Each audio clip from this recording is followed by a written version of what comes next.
Firstpost reports from the world's second largest continent. Hello, I'm Alison Lagrange. A very warm welcome from Durban, South Africa. We get you the news and the newsmakers from Africa. From elections to climate change to innovations and opportunities. As the world's attention shifts, we report from Africa, the heart of the global south. Join me every weekday live on Firstpost.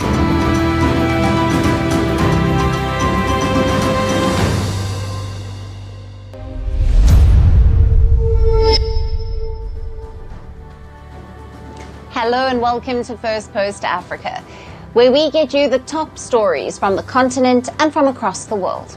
I'm Alison Lagrange, coming to you live from Durban, South Africa. First, let's take a look at the headlines. Ukrainian President Volodymyr Zelensky proposes a complete exchange of all the prisoners of war as an initial step to end the war with Russia, which is now entering its fourth year. Israeli Prime Minister Benjamin Netanyahu warns of resuming fight with Hamas after the Palestinian group accused it of endangering a 5-week-old Gaza truce by suspending the release of hundreds of prisoners. Gunmen are on the run after shooting dead 8 people in Mexico's most violent state of Guanajuato, which is also an industrial and tourism hub. And border clashes between Ethiopian and Kenyan fishermen leave 22 Kenyans missing. Kenya deploys additional security to the border and says it is engaging with Addis Ababa to broker peace between the two communities. And Niger, a major producer of uranium, announces the imminent start of copper mining in its desert, which is in the north, as the country seeks to diversify its utilization of raw materials.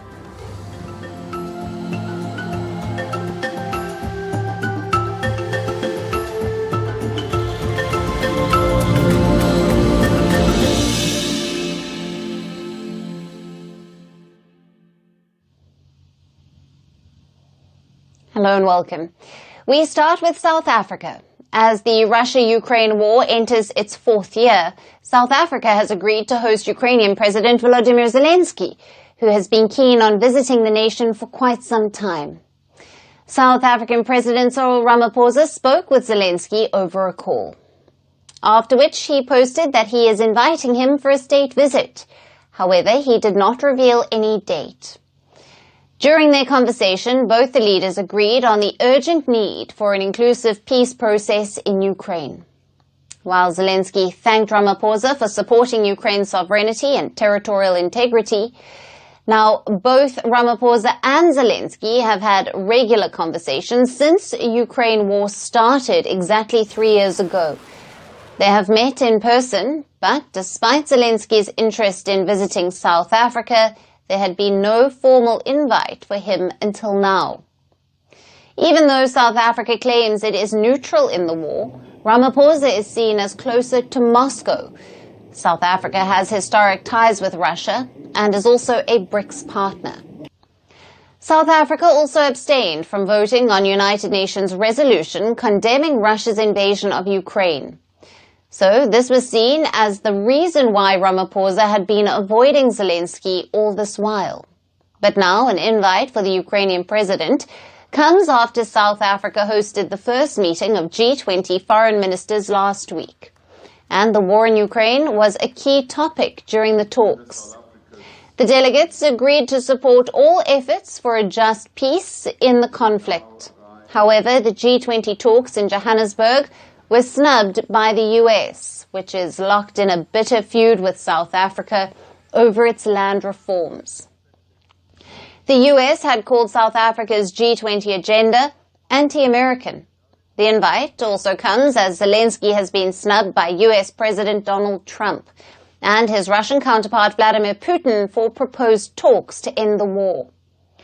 While accepting Ramaphosa's invite, Zelensky has pressed that it is important that their countries share the same position on the conflict, which is, quote-unquote, nothing about Ukraine without Ukraine. He emphasized that South Africa's voice matters and Kiev counts on its support. Meanwhile, even as South Africa has been accused of leaning toward Russia, it has tried to play peacemaker in Ukraine.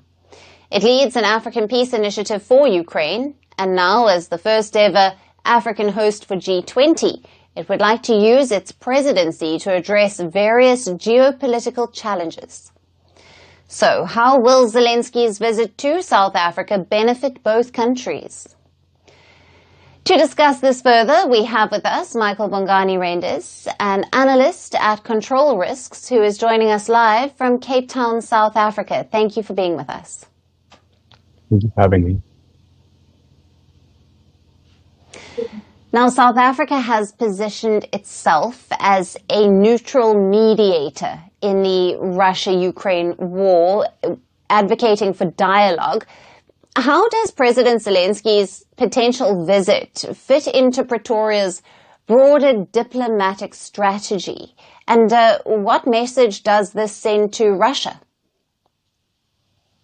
So South Africa has always maintained a non-aligned stance for major global conflicts, and specifically since the advent of the Government of National Unity, or GNU, in June last year, the government has specifically re-emphasized that it is non-aligned when it comes to its foreign policy, seeking to balance its interests both with the West and with countries like Russia, China, etc. And I think that this is a further emphasis from the government to show that it wants to be part of the global peace efforts in the Russia-Ukraine conflict. It wants to be a neutral mediator. And it's not about sending a specific message to Russia, but rather a message to the world that South Africa is a key player on the global stage. And this aligns with South Africa's role as the president of the G20 this year.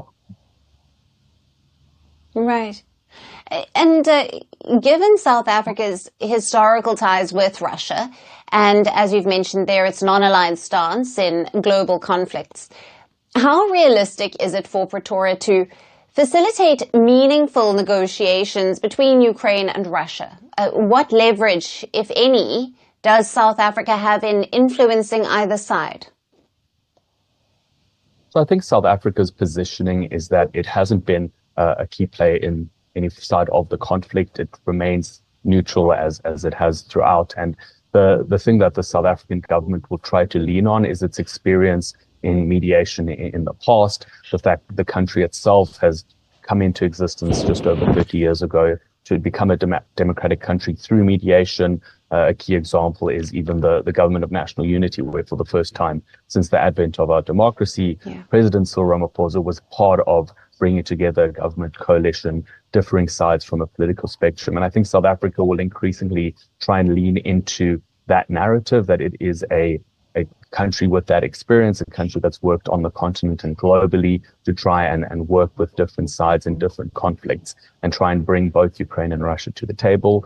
Arguably, this will obviously be challenging. That's something that a lot of countries are being involved with. So South Africa doesn't necessarily have the edge over any other country. It's more just being part of that collective global effort to try and broker peace in the region. Right. And how might this invitation impact South Africa's relations with the BRICS bloc, particularly Russia and China, which have expressed skepticism about Western-backed peace initiatives? Could this move by South Africa strain diplomatic ties within the grouping? So it's unlikely to strain ties in the grouping, as I think the other countries understand South Africa's balancing act that it's trying to achieve through having non-aligned stance across the West and BRICS countries. I mean, for example, Brazil has also made public announcements that it wants to be part of a Ukraine-Russia peace plan and trying to end the conflict. So South Africa isn't a unique BRICS country in that sense, and it will continue to maintain its ties still through BRICS and with trade partners like China and some of its connections to Russia, but still maintaining that non-aligned stance. So there's unlikely to be a major strain with the BRICS countries, as this is kind of a broader global initiative that South Africa is trying to contribute to. Right. Thank you very much for being with us on Firstpost Africa and for your valued insights and analysis on all the latest. Thank you for having me.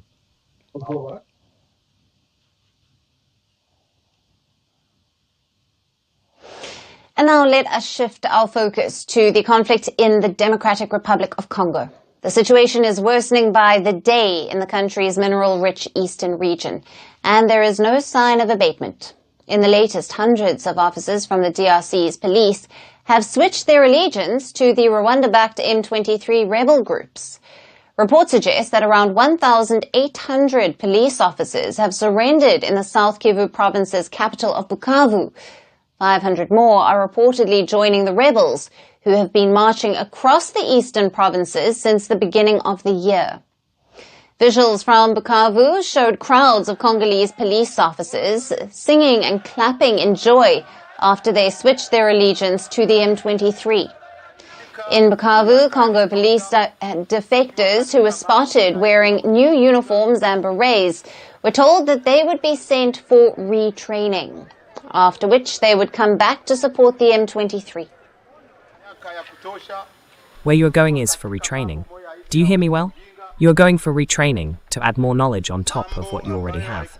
You have worked for many years in foolishness. You have committed acts that are not good, yet we, the police, are supposed to be friends of the population. Isn't that so? Unfortunately, you were placed in a bad life, in difficult and complicated conditions. You came to serve under the flag, but your life was turned into nothing. Do you hear me well? And when our lives were turned into nothing, they put military regulations in front of us to constrain us. Visuals showed several of these new recruits arriving on a boat to Goma, where they will undergo training by the M23. Goma was captured by the rebels in late January.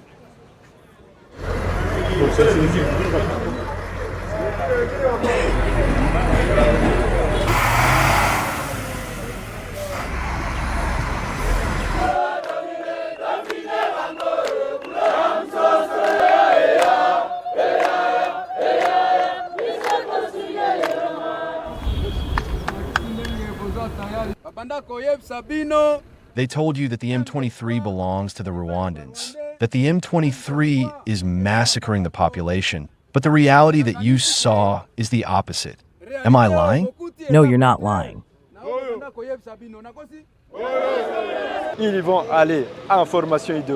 They will undergo ideological training.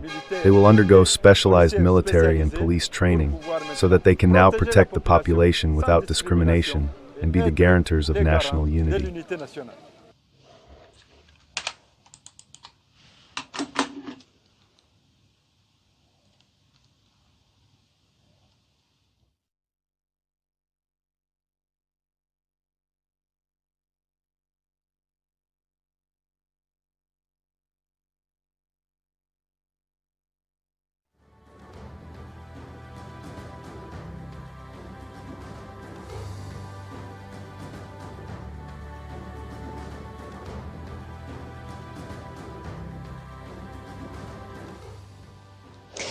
In Kinshasa, the DRC's President Felix Tshisekedi said that he would launch a unity government. Reports indicate that Tshisekedi would also make changes in the leadership, and this would be in the coalition, and this comes as he faces heat over handling of the M23 offensive. The opposition has lashed out at Tshisekedi for being more concerned with saving his power rather than the country. Meanwhile, the M23 continued its advances in the eastern provinces. After capturing the cities of Goma and Bukavu, the M23 is now fighting near the North Kivu cities of Masisi and Lubero.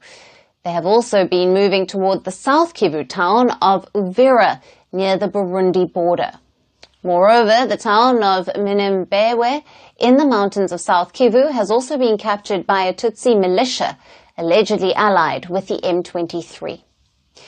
Now, the international community has also raised concerns over the M23 advances, fearing it might spiral into a wider conflict, with world leaders who have been mounting pressure on Rwanda to end its support for the M23. On Friday, the UN Security Council condemned Kigali for the first time and urged it to withdraw its troops, its nearly 4,000 troops, from the DRC immediately.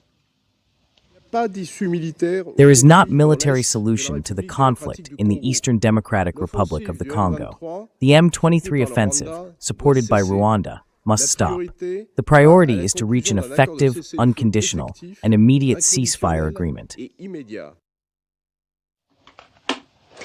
The European Union also summoned Rwanda's ambassador late last week, demanding that Kigali stop backing the armed group. Now, meanwhile, in a call with the Kenyan President William Ruto, U.S. Secretary of State Marco Rubio has also urged for an immediate ceasefire, noting that there is no military solution to the conflict. This was after he had a similar conversation with his Angolan counterpart last week. So as the pressure begins to increase over Rwanda, will the international community's demands spur action? Or will the conflict continue to escalate, dragging the region into even further chaos?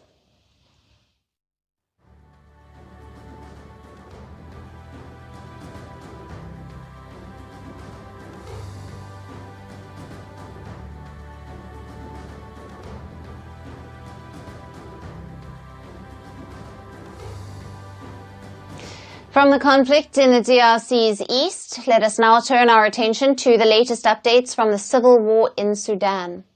The paramilitary RSF, which has been at war with the Sudanese army since 2023, has signed a new chapter with the allied political and armed groups. Now, this charter is to establish a government of peace and unity in the rebel-controlled areas of Sudan. Now, inked in the Kenyan capital Nairobi, the charter reportedly calls for a secular, democratic and decentralized state in Sudan. It outlines a unified and professional national army that would reflect the diversity and plurality of Sudan.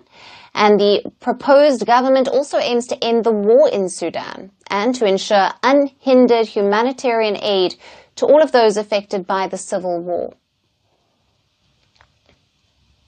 Now, among those who signed the charter was the Sudan People's Liberation Movement, and this is a powerful faction which controls parts of the South Kordofan and the Blue Nile states. Additionally, Abdul Rahim Dagalo, the brother of the RSF chief Mohammed Hamdan Dagalo, who was notably absent at the event, also signed the agreement. The truth is, the purpose of forming a government or agreeing on the charter stems from the will of the Sudanese people, who have long suffered through successive wars in Sudan's history. In response, the Sudanese army-backed government has said it would not accept the formation of the parallel government.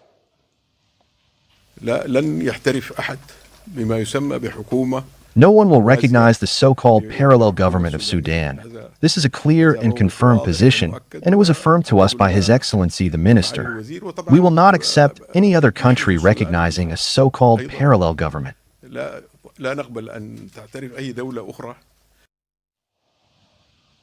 Furthermore, Egypt has also rejected the signing of the charter, noting that there could be no compromise on the territorial integrity of Sudan.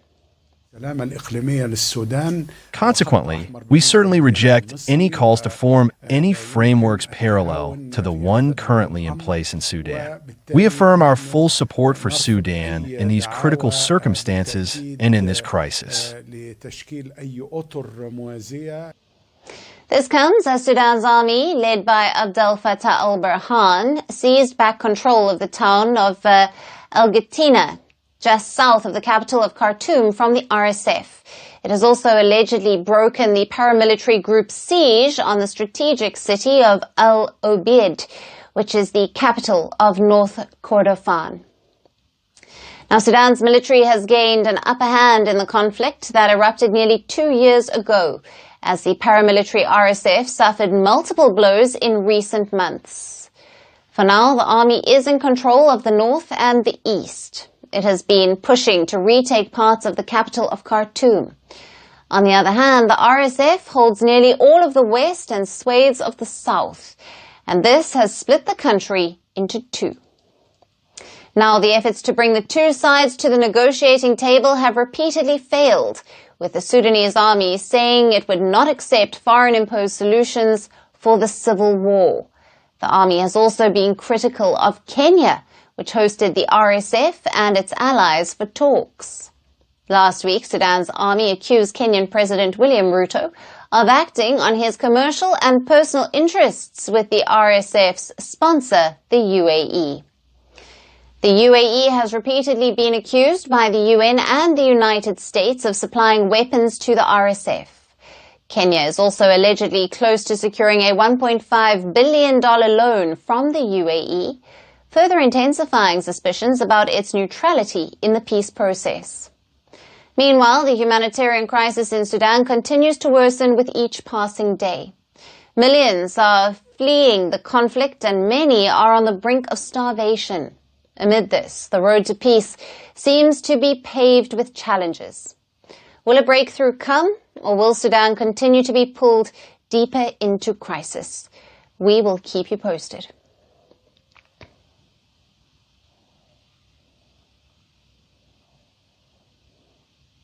And for our last story today, we shift our focus to Uganda, which has been accused of gross human rights violation and corruption by Indian-origin billionaires.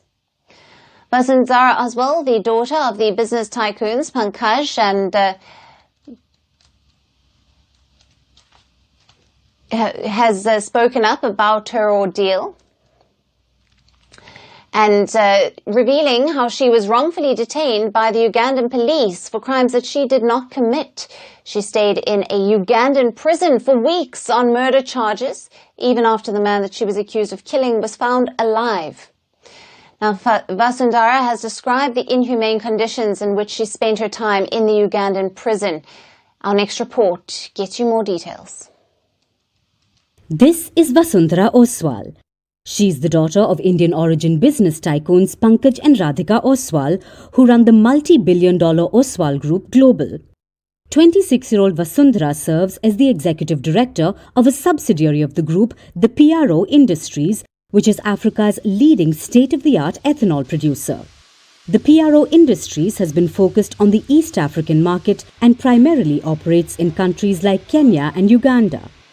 But now, the Oswals are exploring legal options against Uganda and are also planning to shift all their future investments from the country.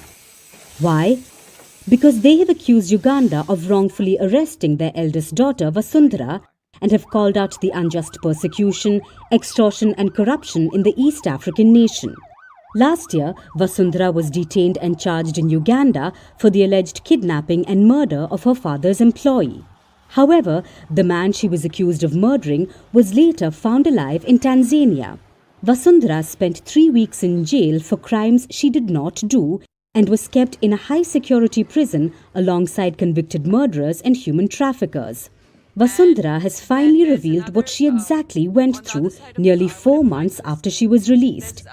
She has called her treatment a violation of human rights. Her ordeal began on October 1st, 2024, when she was visiting a plant owned by her company. It is when armed personnel who claimed to be law enforcement officers detained her, allegedly without a warrant and any formal charges. She says she was picked up and thrown in a van by male officers and was asked to give a statement without a criminal lawyer. Even her residence was searched without any warrant. She was illegally detained and forced to pay $30,000 and present her passport for a police bond. Despite paying the amount, she continued to be in jail till October 21st, and the case was only dismissed in December. This, despite the fact that the man she was accused of murdering was found alive on October 10th. Describing her situation, Vasundhara said, "I was detained for 5 days and thrown in prison for another 2 weeks. My human rights were grossly violated. They didn't let me take a shower and denied me food and water. My parents had to bribe police officers through lawyers to bring me food, water and basic necessities." Vasundhara claims her arrest was politically motivated and orchestrated by powerful business competitors. She also accuses the Uganda police of extorting money from her family. She now wants the government to correct its mistakes. The Oswal Group has invested in Uganda for years, but it is now reconsidering its businesses.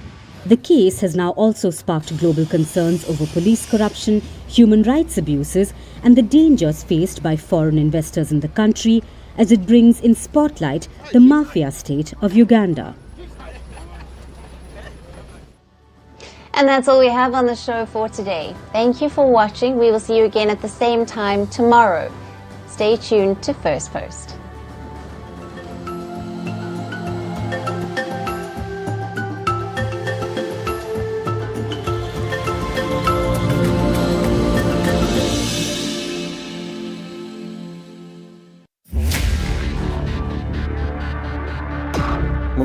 I have made the decision of a military operation. Putin's aggression against Ukraine will end up costing Russia dearly.